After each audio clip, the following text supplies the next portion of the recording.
না এক যুবক আল্লাহর রসুলের কাছে অভিযোগ নিয়ে আসছিল যে আমি দুই হাতে কামাই, আমার আব্বা আমাকে বলা ব্যতীত দুই হাতে খরচ করে।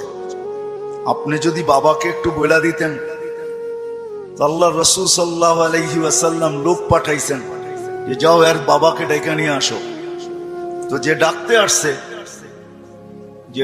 আসছে তো বলছে আল্লাহর রসুল তোমাকে ডাকে।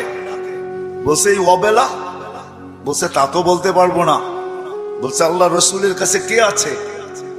বলছে কাউকে তো দেখি নাই, কিন্তু তোমার ছেলে বসা ছিল। তো বাপ যখন বাড়ির থেকে বাহির হইতেছেন তো বাপ বুঝা ফেলছেন কেন ডাকে অবেলা। ছেলে যখন বসা তো মনে মনে কবিতা আবৃত্তি করতেছিলেন, মনে মনে। না জিহ্বা হেলতে ছিল না ঠোঁট নড়তে ছিল। তো জিবরিল আলাইহিস সালাম আয়েশা বইলা দিয়া গেছে যে আসতে